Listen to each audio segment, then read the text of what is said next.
É, é verdade, é verdade. Senador, eu anotei aqui uma questão que me parece fundamental para a gente tratar, porque ela se repete, e eu tenho observado a questão dos clubes de futebol, a questão do patrocínio.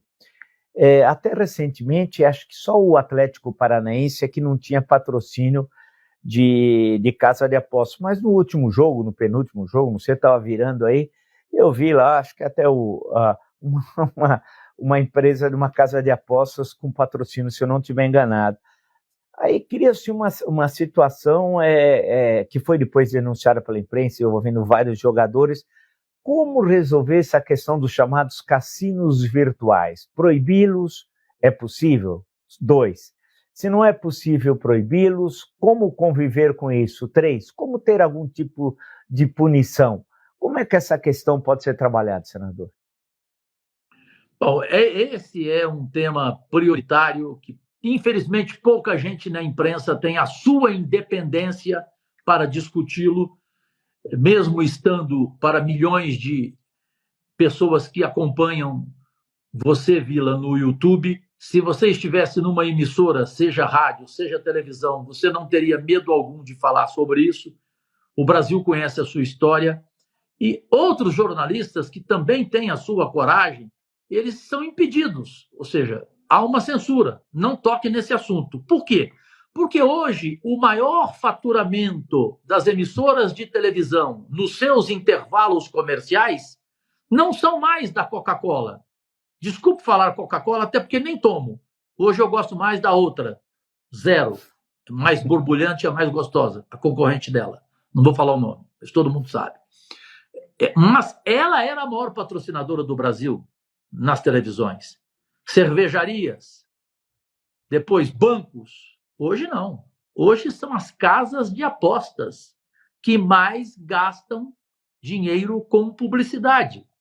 Eu não vou punir emissoras de televisão como um senador chegou a propor aqui, que também as emissoras não poderiam mais exibir comerciais. Aí não, porque emissoras de televisão, de rádio, os jornais, eles vivem de publicidade. O que eles não podem é alimentar algo que é ilegal, imoral, e não propagarem que no Senado Federal, aliás, no Congresso Nacional, há quem queira fazer isso. E desculpem a modéstia, eu fui o primeiro a entrar com um projeto de lei para regularizar as casas de apostas eletrônicas, tarifá-las, porque elas não pagam imposto nenhum, nenhuma delas, e são 35 bilhões de impostos que o Brasil perde, perfeito? Entrei nessa ferida, nesse vespeiro, levei muita porrada, muita emissora de televisão nem me entrevista e talvez nem anuncie a minha morte, se Deus amanhã quiser me levá-lo, de raiva, porque eu tomei essa posição, e na tribuna falei várias vezes, que elas devem ser convocadas aqui.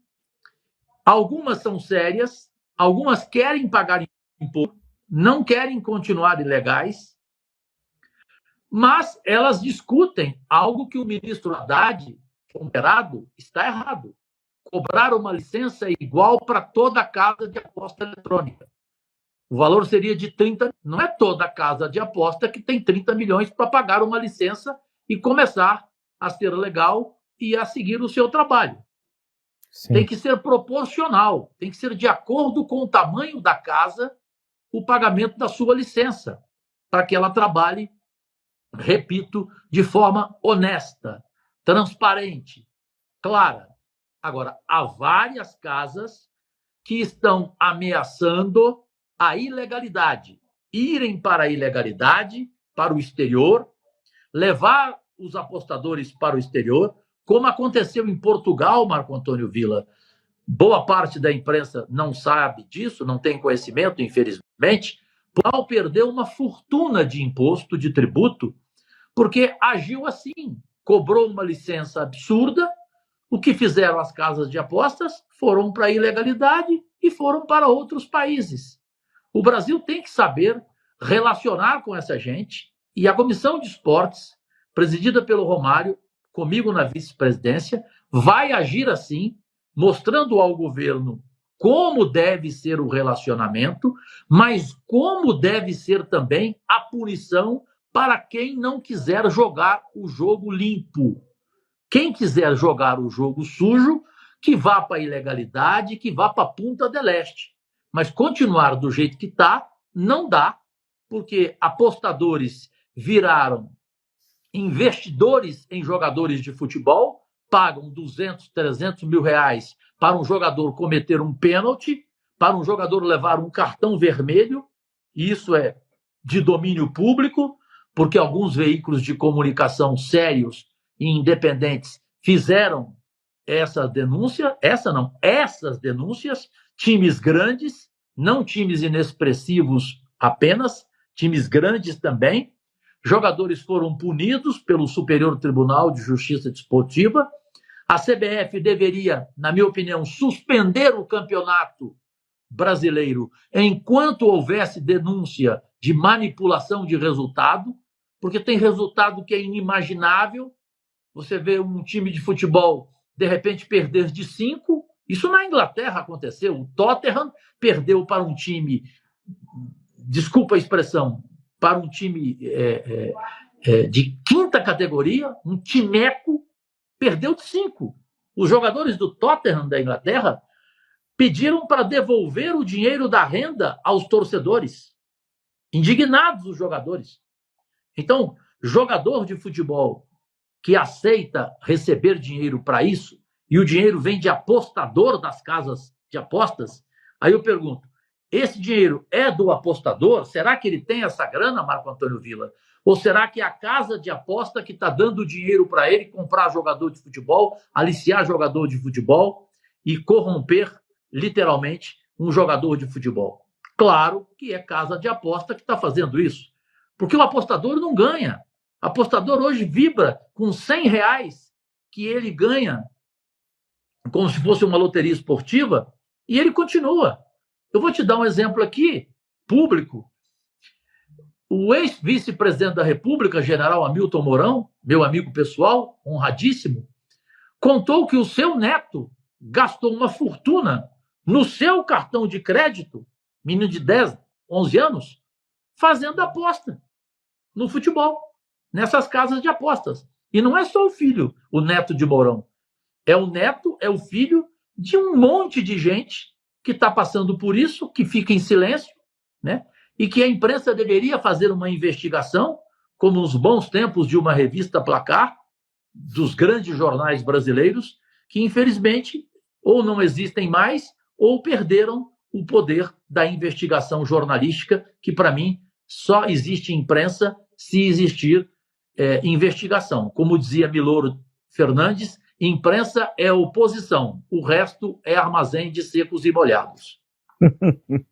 É verdade, bem lembrado, grande Milor Fernandes. Mas o que o senador está destacando, eu fico lembrando aqui de uma série de fatos, tal, porque antigamente tinha isso, a gente via muito no cinema também, as lutas de esboques, né? A máfia norte-americana, então tinha filmes que mostravam isso, tinha filmes brasileiros que tocavam nisso. Eu me lembro, olha, isso é do fundo do baú, Anselmo Duarte e Odete Lara, absolutamente certo, que ele adivinhava os números da conta eram os mais jovens nem sabem, mas existia lista telefônica, porque a gente fala certas coisas, senador, que a gente precisa explicar, porque as pessoas nunca viram. Então havia um volume bem grosso chamado lista telefônica. Cada telefone você abria lá, Jorge Cajuru, endereço, número, tal. Então havia antigamente isso, uma coisa chamada lista telefônica. E havia um filme, eu me lembro que eu assistia muitos anos atrás, até numa coleção da Isto É sobre cinema brasileiro, com o grande Anselmo Duarte e Odete Lara, chamado Absolutamente Certo, de programas de aposta, no início da televisão dos anos 60, então ele acertava tudo, aí depois começam a subornar e tal. Então essa questão de subornar atividades, o caso do Boques, lembro uma vez um jogo do Corinthians e Palmeiras, acharam que o goleiro do Corinthians, que era um absurdo, não vou nem falar o nome dele, que seria muito chato, já falecido, o Tupanzinho lá fez uns gols, falaram que a culpa era do goleiro, que o goleiro não sei o quê, então sempre essas coisas. Mas agora não, agora a gente vê coisas incríveis, porque é o primeiro cartão amarelo, a primeira falta, o primeiro lateral, o primeiro escanteio, o primeiro gol, né? E não é só no futebol, é no tênis. No tênis, se você perde o primeiro set, o primeiro ace, a primeira dupla falta, é uma coisa inacreditável. Quando a gente entra nisso, uma vez eu entrei para ver como é que era, eu falei, meu Deus do céu, quer dizer, eu falo, tem gente que consegue vender sem parece que está vendendo no tênis. Ele vende o primeiro set e ganha os outros dois.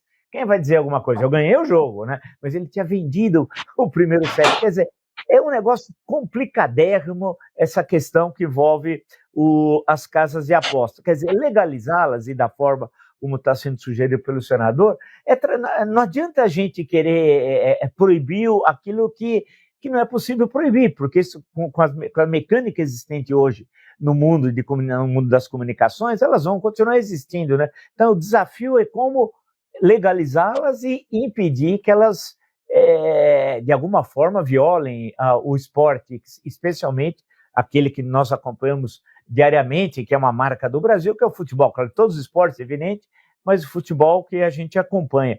Agora, é um desafio porque é necessário construir uma legislação sobre isso, né, senador? E eu vou em primeira mão também, antecipar e até peço a sua opinião, por isso vou ser objetivo. No meu projeto, a proposta é a seguinte: casa de aposta que for flagrada e comprovada em qualquer aliciamento, em qualquer corrupção, envolvendo manipulação de resultado de futebol, de suborno a jogador de futebol, essa casa ela tem que ser banida imediatamente. Não é punida, é banida. O que você acha?